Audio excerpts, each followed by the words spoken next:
बच्चों, आज हम लोग समझेंगे विद्युत क्षेत्र रेखाएं या विद्युत बल रेखाएं।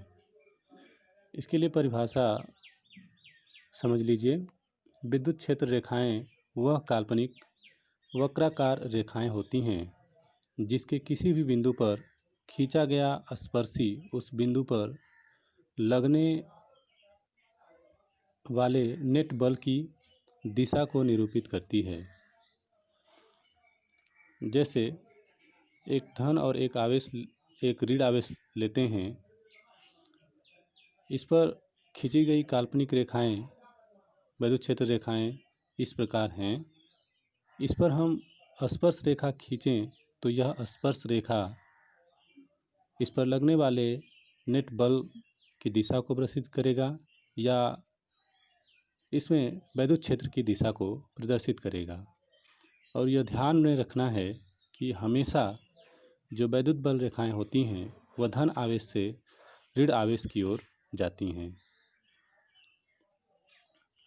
अब इसमें ध्यान रखना है कि अगर कोई एकल धन आवेश लिया गया है तो उससे जो विद्युत बल रेखाएं होती हैं वो बाहर अनंत की ओर जाती हैं।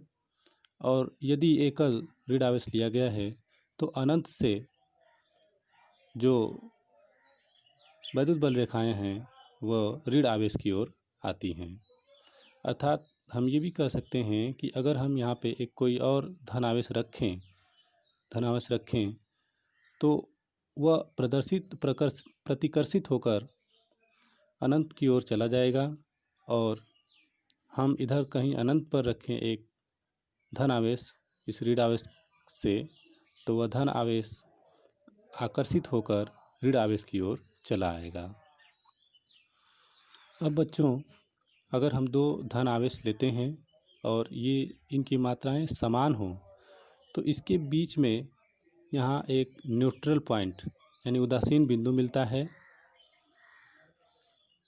और काल्पनिक रेखाएं कुछ इस प्रकार की होती हैं। और यदि यह समान नहीं हो, इनकी मात्राएं यानी आवेशों की मात्राएं जो हैं वो समान न हो तो उदासीन बिंदु इसके मध्य नहीं होगा बल्कि कहीं इधर या इधर हो जाएगा।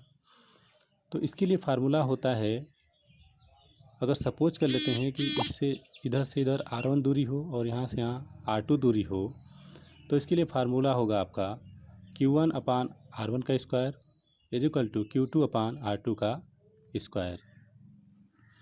और यही प्रोसेस अगर दो ऋण आवेश लेते हैं तो उसमें भी होगा। और इसमें ध्यान रखना है कि जो विद्युत बल रेखाएं हैं वो धन आवेश से बाहर की ओर और इसमें जो विद्युत बल रेखाएं हैं वह बाहर से अंदर की ओर ऋण आवेश की ओर आएंगी।